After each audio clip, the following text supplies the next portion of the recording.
бас нэг том тоо яригдчих. Тэр нь бол 10 их 80 төгрөгөөр ипотек олгожээ. Би одоо 5 буюу түүнээс дэс гэж хэлсэн шүү дээ. 8 удаа ч ипотекийн зээл авсан иргэд байгаа. За ингээд 10 их 80-ийн одоо зээлэр одоо ипотекийн зээл хамрагдсан өрхийн тоо буюу байр авсан хүмүүсийн тоо 140 мянга болсон байна. 140 мянга. За тэгэхээр бид нар хийсэн энэ судалгаагаар бол одоо яг ипотекийн зээлд хамрагдах хэвээр анх удаа байр авж байгаа. Эсвэл одоо яг гэр хорооллоос одоо орон сууцнд шилжиж байгаа одоо энэ хүмүүс чинь 30 мянга юм байна. Тийм учраас бол одоо анхны гарсан ипотекийн зээлийн одоо зориулт нь бол яг очих хөстөө эзэндээ очиж чадаагүй байна гэсэн дүгнэлтийг л хийж байгаа байхгүй юу? 140 мянган орон сууцнд олгосон байна. За ингээд 140 мянган хүн ипотекийн зээл аваад орон сууцнд орно гэдэг бол сайн хэрэг. Гэхдээ тэр дундаас гэр хорооллоос орсон хүн 30 мянга л байна. Үүгээр би юу хэлэх гэж байна вэ гэхээр 140 мянган гэр хорооллоос орсон бол гэр хороол байхгүй, утаа байхгүй 10 их 80 хүрч хөөж. За одоо утаа байхгүй болохгүй тулд түлшинд утааны эсрэг арга хэмжээнд 5 их 80 төгрөгийг зарцуулсан байна. 10 их 80-аар 140 мянган айл орон сууцтай болсон бол 5 их 80-аар 70 мянга орно гэд бод. Дараа нь дахиад 10 жил болоход дахиад 140 мянган өрхийг орон сууцнд оруулж байгаа. Тэгэхээр гэр хорооллын утаа байхгүй бол нэг мэс.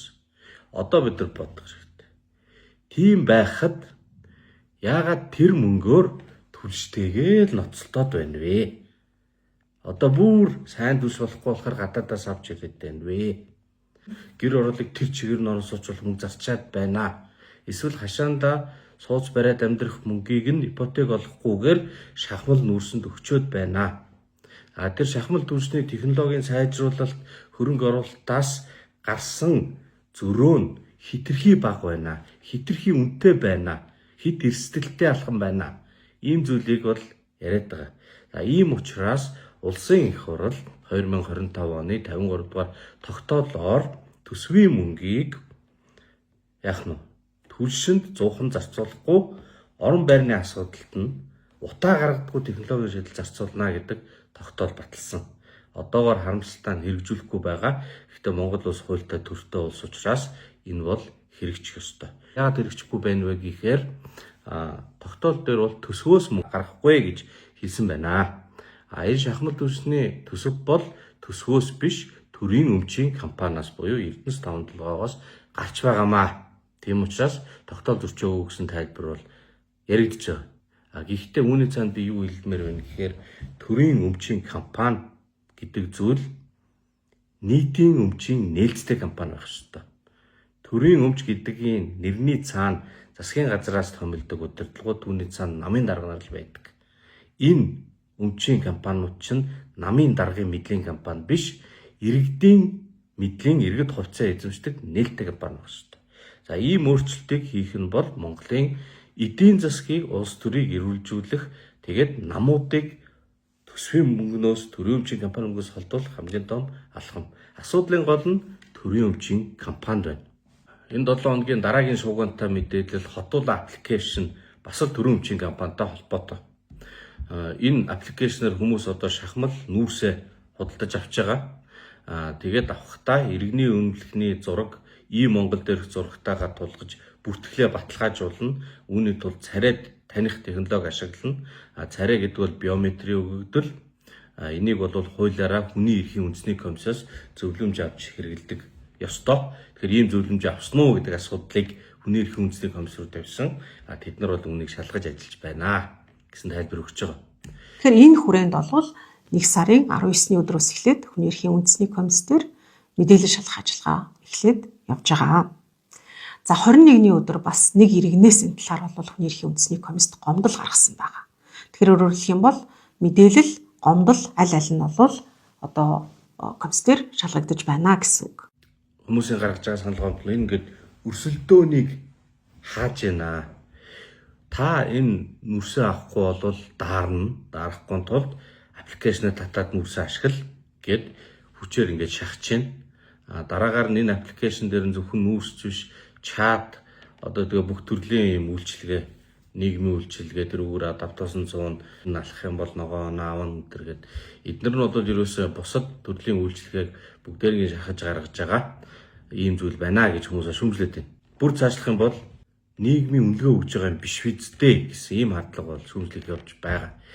Би энэ аппликейшн хөгжүүлж байгаа залуучуудтай уулзаж мэдээлэл авсан. Тэдний яриагаар ногоон оноо гэдэг бол зүгээр бизнес үйлчлэгчнүүдийн хоорондын харилцааны асуудал юм аа.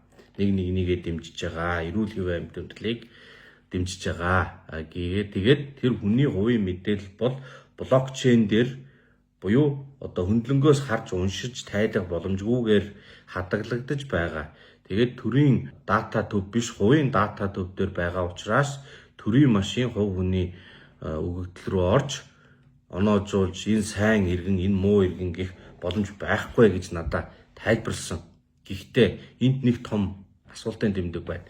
Тэр нь юу гэхээр мэдээллийн технологийн үйлдвэрлэлийг дэмжих тухай хуульд төр одоо код бичих програм хангамжийн үйлдвэрлэл явуулахгүй гэсэн агуулгатай заалт байгаа.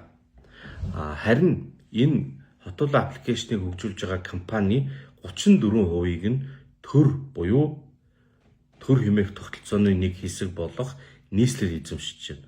Улаанбаатар хотын хөгжлийн корпорац энэ компани 34%-ийг эзэмшдэг, 66% хвшил байна. Хууль дээр төр програм хөгжүүлэхгүй гэж бичсэн байхад төр хөгжүүлээгүй. Төрийн хөрөнгө оруулалттай компани хөгжүүлж байгаамаа. Тэгэхээр болно гэсэн тайлбар нь хэр зохимжтой вэ? Эргэцэн үндэстэй юу? За энэ асуудал дээр бол бид нар дүгнэлт хийх ёстой. Шаардлагатай эргэцэн өөрчлөлтийг хэрэгтэй гэвэл оруулах ёстой гэж үзэж байгаа.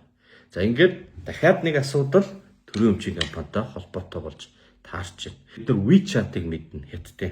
Төлбөр тооцоогоо бүгдийн дөрвгээрээ хийн, түүгээрээ худалдаа авалтын, түүгээрээ чатлан, нийгмийн сүлжээ. Гадаадын барууны ертөнцийн энэ чат нийгмийн сүлжээний платформудад бид нар хамаг мэдээлэл алдаад байна шүү дээ. Монголчууд яаж бодож сэтгэгдэх нь хүртэл тийшээ явчихж байна. Дээрээс нь энэгээр авж байгаа үйлчлэгээний мөнгө тийшээ явж байна. Тийм болохоор үндэсний аюулгүй байдлаа бодоод дотоодын чат хөгжүүлье. Тэрэн дээрээ бас дотоодын компаниудыг дэмжиж мөнгө төгрөгөө гадшин фэйсбુક руу биш ийш нь оруулъя гэдэг зүйл ярьдаг. Яг ийм логикоор Оросууд Max гэдэг аппликейшн хөгжүүлж байгаа. Мөн л ялгаагүй одоо төрийн дэмжлэгтэйгээр илүү олон хүнд хурдан суулгаад ингэж явж байгаа. Гэхдээ нөө хэрэглэн дээр бол хүмүүс таалагдахгүй зөндөө юм байна. Хамгийн гол асуудал нь үүний цаана гүйлгээний бүх мэдээлэл төрийн оролцоотой учраас хянахад төрийн хяналтанд орж ирж байна. Хаагур юу хийж яваа чинь хяналтанд орж ирж байна. Тэгээд хятад бол сайн иргэн, тааруухан иргэн, муу иргэн нийгмийн оноо өгч байна. Үүнийхээ дараагаар хин онгоцоор нисч чадахгүй гэх мэт нийгмийн үйлчилгээний нийтийн төрийн үйлчилгээний хязгаарлалтууд бий болж байна. Тэгэхээр энийг Монголд давтаж болохгүй. Энэ бол Монгол улсын үндсэн хуулийнх нь уг үзэл баримтлал ерөөсөө монголчуудын үндэсний арын шинд тохирохгүй. Тийм учраас би одоо шууд одоо энэ хөгжүүлж байгаа аппликейшн хэлдэг программыг ийм зүйл хийх гэж байна гэж бол хэлэхгүй. Гэхдээ энэ үйл ажиллагааг төрийн оролцоотой хийж байгаа байхгүй юу? Хувийн бизнесүүдийн хоорондын арилжаа, U-point-ыг онооны асуудал биш байна. 34%-ийг төр эзэмшиж байна. Тийм учраас нэг бол хувийн хвшил бай. Эсвэл төрийн хвшилтэй байх юм бол эрх зүйн ямар хязгаарлалт шаардлагатай вэ гэдэг дээр анхаарах цаг нь болцсон. Ийм учраас нийгэм энэ дээр реакц үзүүлээд шүүмжлээд байгаамаа. Тэрнээс биш хин нэгний хөгжүүлж байгаа гой санаачлаг гаргаж байгаа юмыг одоо сааруулах инээдэрдээ биш. Хамгийн цаана нь монголчууд чөлөөтэй адилхан нийгэмд амьдрах ийм сонголтыг хийсэн ард түмэн. Энэ бол бидний сонголтуудаас үнийг үндэтгэж үүнд нийцсэн хуулиуд гаргаж тэр хуулиудаа нийцсэн төрийн үйлчилгээ бизнесийг хөгжүүлэх ёстой юм. Дараагийн мэдээлэл дахиад төрийн өмчийн компанитай холбоотой. 20 сая долларын асуудал яриад байгаа шүү дээ. Нөгөө оюу толгоогоос гарсан мөнгө нь. За үүнтэй холбоотой 470 мянган паунд хаалтын гэрээнд зарцуулсан байна гэдэг мэдээлэл явсан.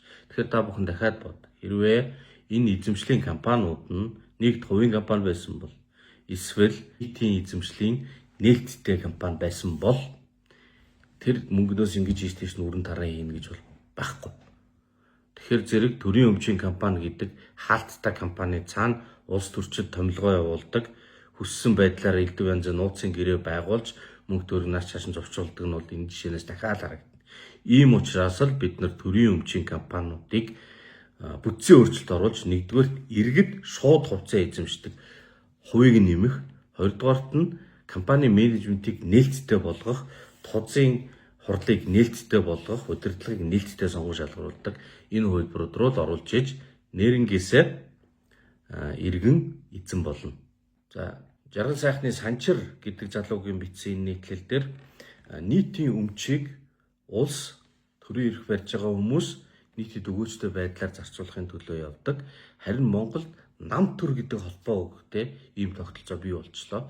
Тэгээд нийтийн өмчийг, нийтийн баялагийг бизнес рүү зовчуулдаг ийм зуурчлагчийн дундын ашиг хийдэг бүлэглэл болсон. Энэ бүлэгдлийн эрх мэдлийн төлөөх тэмцэл нь тэрнээсээ халиад үндсэн хуулийн хямралд хүргэх ийм эрсдэлтэй нөхцөлийг Монголд үүсгэлээ. За энэ бол одоо өнгөрсөн зунаас хойш саяны намрын, өвлийн энэ хайхтар талтсан парламент дээр бужигсан үйл ажиллагааны үндсэн шалтгаан юм аа гэсэн агуулгатай дүнсэн байна. За тэгээ энэ хямрал гэдэг нь нэг талаасаа боломж олгодог. Өөрөөр хэлбэл хямрал бужигнааны үед хүмүүс юу болохгүй байгааг олж харж байна. Тэгэхээр Монголын энэ хямрал бол дараагийн үеийн залуучуудын шийдлийг олж харах, өөрсдийнхээ асуудлыг зөв оншиж шийдэх боломж юм аа.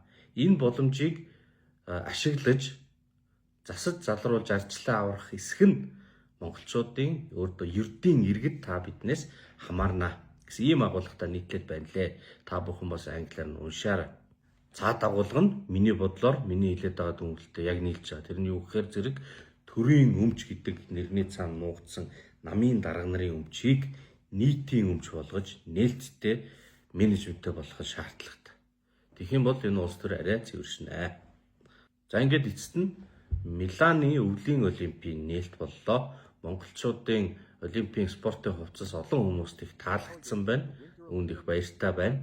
Монголын нэр эргээр сайнаар дуурсагч л байвал бид нарт тэр шиг сайхан зүйл гэж юу ах вэ? Тэгээд Монгол тамирчдаа өвлийн олимпиад амжилттай сайхан сэтгэл хангалуун оролцоороо гэж ерөөё. За ингээд энэ удаагийн товчхон санал бодлоо хуваалц цагаа үгээр өндөрлөе. Та бүхэн амралтын өдрөө сайхан өнгөрөөгөөрэй.